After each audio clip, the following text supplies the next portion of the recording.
And if I told you once, I ain't gonna tell you twice. Salute all my real ones. Yeah. Look, bro, we got Dr. Michio Kaku answers physics questions from Twitter. I can't see the other word. Tech support. Sorry, there's like this thing in the way of my screen. I know he's a physicist. I don't know if he's an astrophysicist. I think he is. And I know that he works at City College. I don't live too far from City College. That blown up where I live at. You know what I'm saying? Welcome to the hood. You know what I'm saying? Come with me. I'll walk you through, take you to Dinosaur. You know what I'm saying? Have a couple of drinks where it'll be the good time.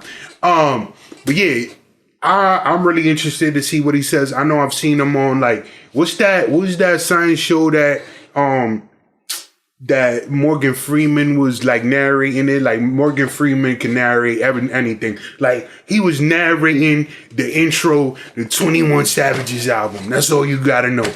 We gonna get straight to this like button, subscribe button, notification bell. Press those, let's go!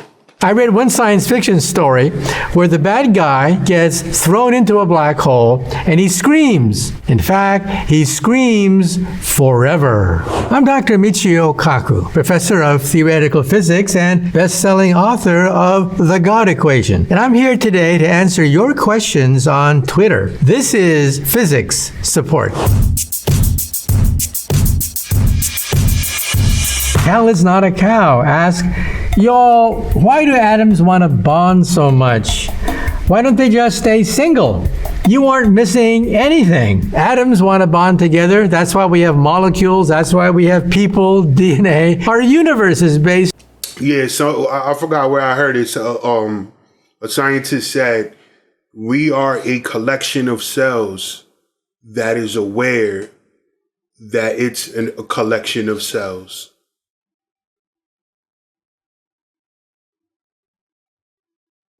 I'm giving you the silence because that's like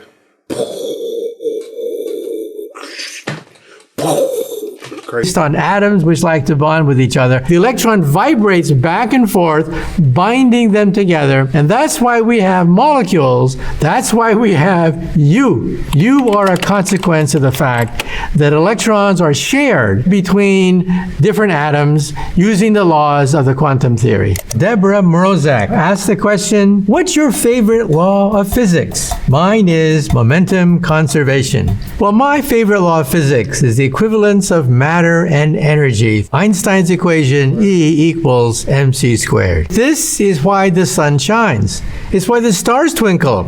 It's what lights up the universe. We like to think that matter and energy are totally different things. How can a rock turn into energy? However, if that rock is uranium and that energy is the fireball of a nuclear bomb, you realize that matter and energy are two sides of the same coin. Matter energy is one unit, and they can flip into each other under certain circumstances, like in the heart of a star. Sean Harris at InfoSec Hotspot asked, does anyone know of people like Michio Kaku that can explain string theory like he does for people like me? And I'm not a genius. Well, I am Michio Kaku, and I'd be glad to answer that question. First of all, most textbooks say that an electron is a dot. Particles that we see in our atom smashers are dots. But if I had a super microscope, I could see that that dot is actually a rubber band. From a distance, this rubber band looks like a dot. Close up, you see that it's a vibrating string. Now, this rubber band can vibrate in many different modes. Each mode can be called a particle. So, for example, this might be an electron. But if you twirl it in a different way, it becomes a quark. And if you twirl it this way, you have to give it a different name. We call it a neutrino. Now, how many ways can one string vibrate? The answer is obvious. An infinite number of vibrations on the same string. And so we think that all the subatomic particles of the universe, the quarks, the neutrinos, the mesons, the protons, and neutrons, there's a galaxy of these particles. The bosons.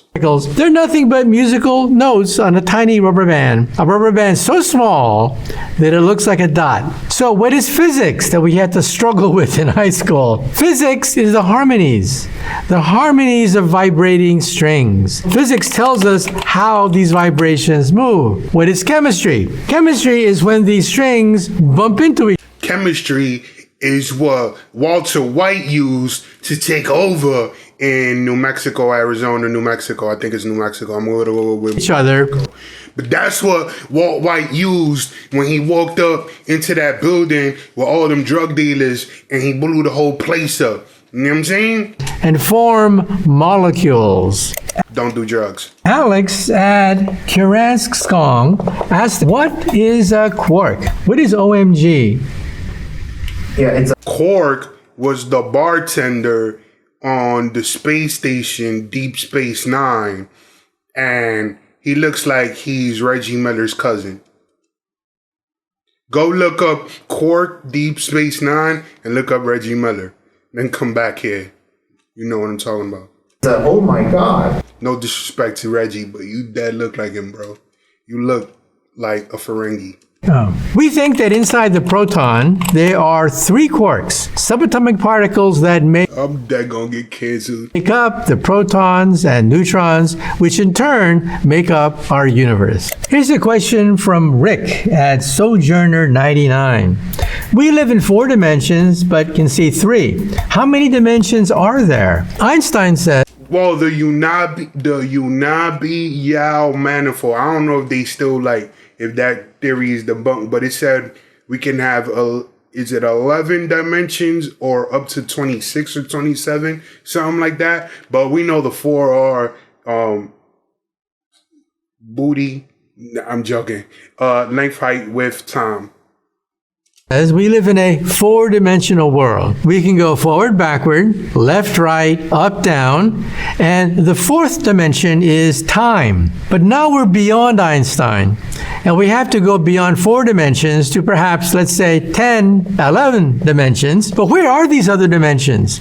We think they have curled up. They're so small that you cannot enter them, but perhaps we can feel their effects. And where is this other dimension? It is off the plane of your universe. Perhaps a parallel universe hovering right above your universe in another dimension that we cannot see or touch, but perhaps there's a gateway connecting them. That gateway is the wormhole. It was Einstein himself in 1935 who introduced the concept of a wormhole, a gateway between higher dimensional universes. Well, the next question comes from Jay Mozak, who asks, the quantum universe, was Einstein wrong about his theory of relativity? Yes and no. There's a famous quote where Einstein said, the more successful the quantum theory gets, the sillier it looks. He thought that atomic physics, that is, quantum mechanics, was incomplete. When the Nobel Prize was given to people like Heisenberg, he said, yes,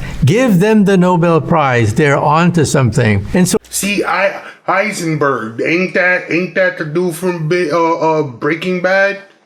Einstein had reservations about the quantum theory as the final theory. He thought there had to be a higher theory, a theory even beyond the quantum theory. So Einstein was not totally incorrect.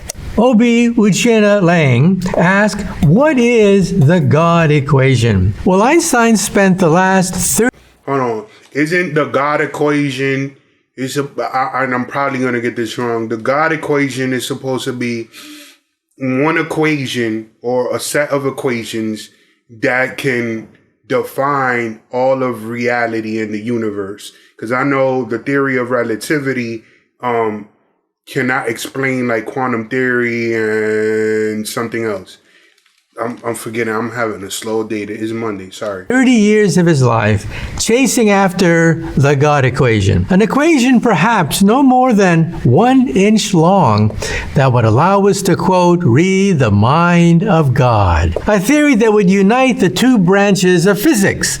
On one hand, we have the theory of the big, general relativity, black holes, big bangs, and the theory of the small, quantum theory, atomic physics. How can you you unite these two into one theory? At the present time, these two theories hate each other. They're based on different mathematics, different principles, different concepts, and yet we believe in our heart of hearts there has to be a master theory out there, the holy grail of physics, and that we think is the God equation. The leading and only candidate for that is string theory. And by the way, if you ever find the God equation, tell me first. We'll split the Nobel Prize money. Yo, see, look at that. You being the hustler, Mr. Doctor. You know what I'm saying? You being the hustler, bro. Why? And this is no disrespect to him, but if I came up with it, why would I come to you and give you and tell you the answer? I want my Nobel Prize. I think the Nobel Prize, they give you $1 million. I want the whole $1 million, bro. If I came up with it, you know what I'm saying? See, that's how I know he's been in Harlem too long. You know what I'm saying? That's that hustler mentality. I see you, bro. I see you. Money together, you and me. Here's a question from Princeton University Press, and that is, who is your favorite physicist? 46.2% said that Einstein was their favorite physicist. 53.8% thought that Richard Feynman was their favorite physicist. My favorite physicist is Isaac Newton. He asked the question for the ages.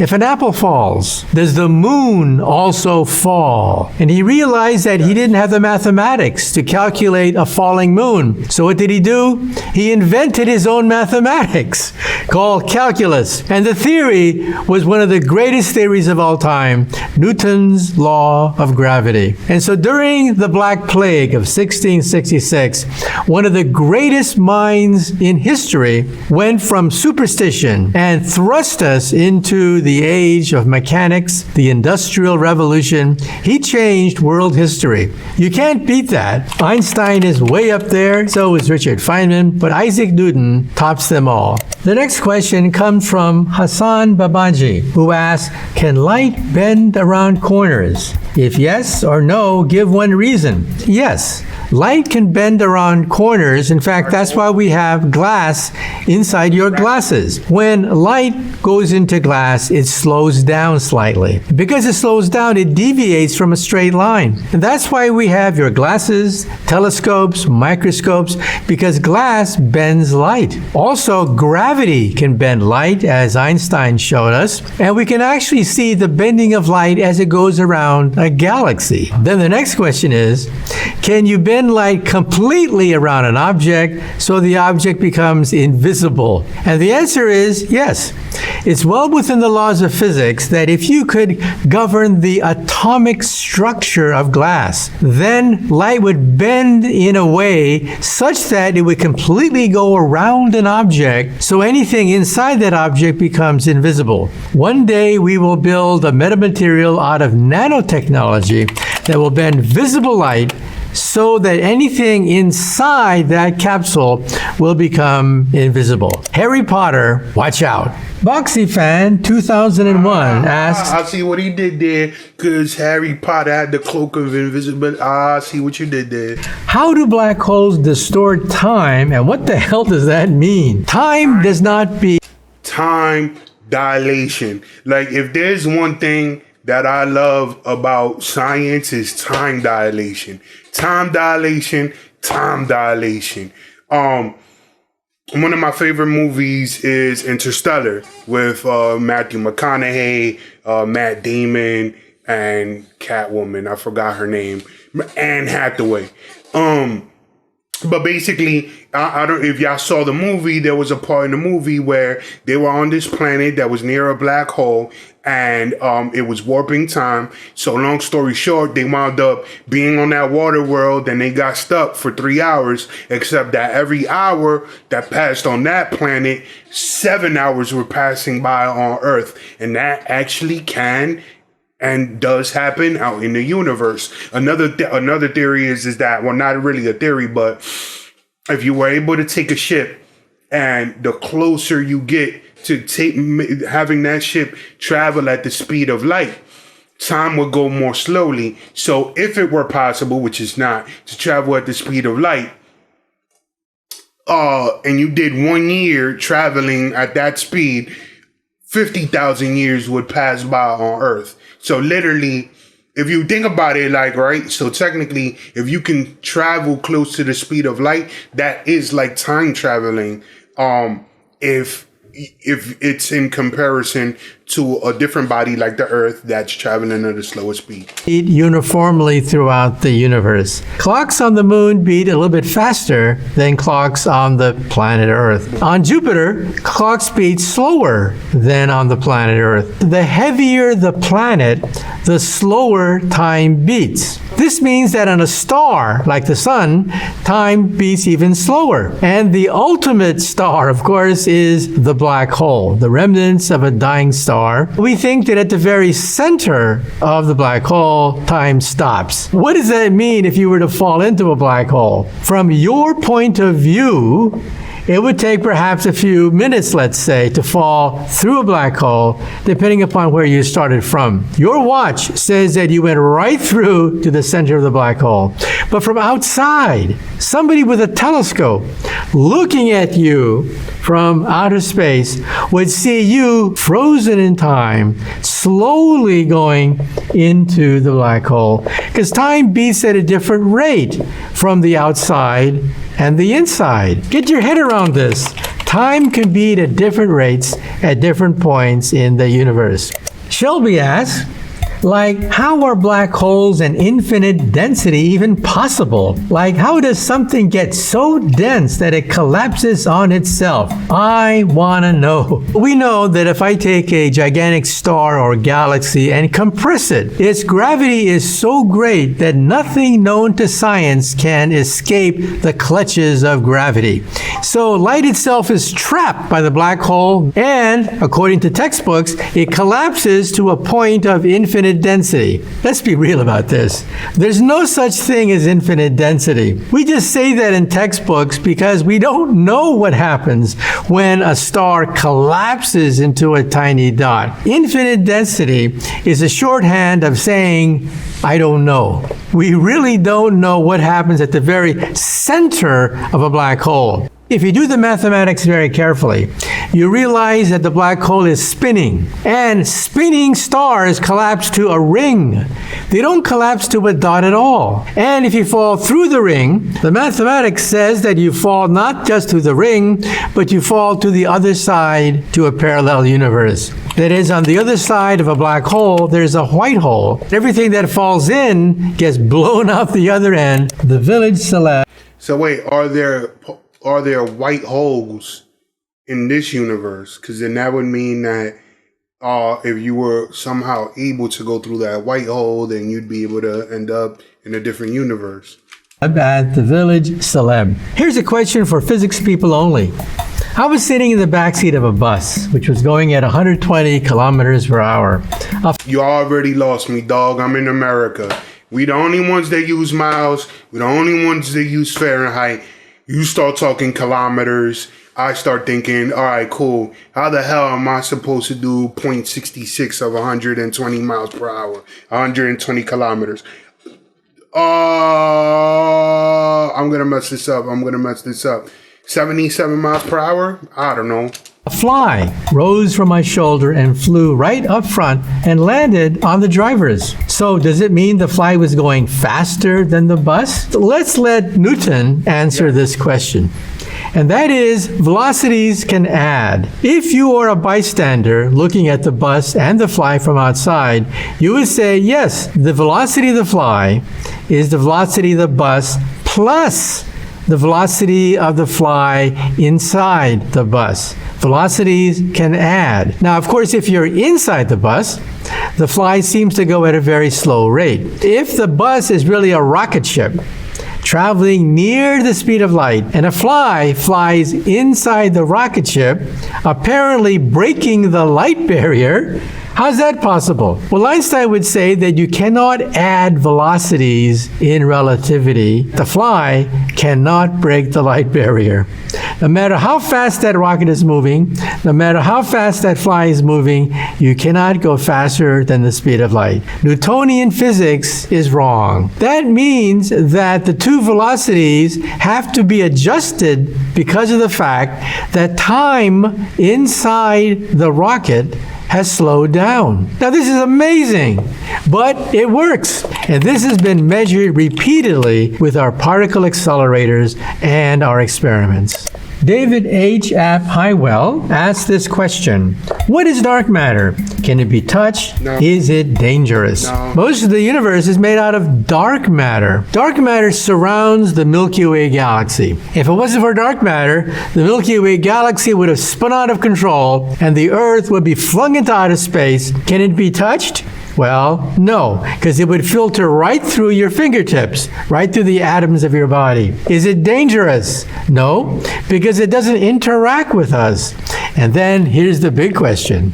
What is it? There's a Nobel Prize We do not know. out there waiting for that person who could figure out what dark matter is. Heeksad Hikitak asks, what is the difference between experimental physics and theoretical physics? Experimental physics engages in reality. It does experiments on things you can touch and feel. Theoretical physics tries to explain how and why that happens. Einstein did not do experiments on light beams. He did not do experiments on stars and galaxies by looking through a telescope. Einstein worked with a pencil and paper.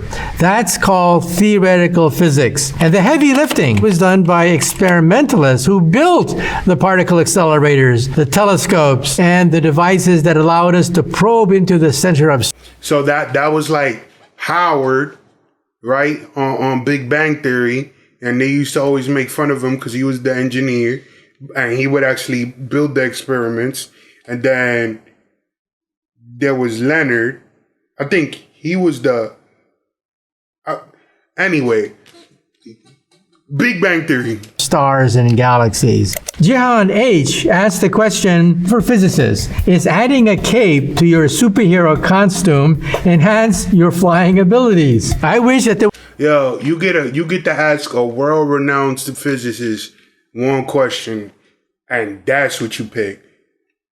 I would have picked, how do I make gold so that way I could get rich? Something like that. You know what I'm saying? Like something that you could realistically do to make money. it was a magic cape that we can suddenly put on and soar like Superman. It doesn't work that way. Birds fly not because they flap their wings. Birds fly because of the shape of their wings. The shape of the wings is an airfoil, a tear shape for the bird's wing. Air flows over the tear and under the tear, creating a partial vacuum on top of the wing. That partial vacuum means that air has to flow upwards to keep that wing afloat. It is Bernoulli's principle. So it's not the cape, it's the shape of the wing that is the key to flying. These are the questions for today.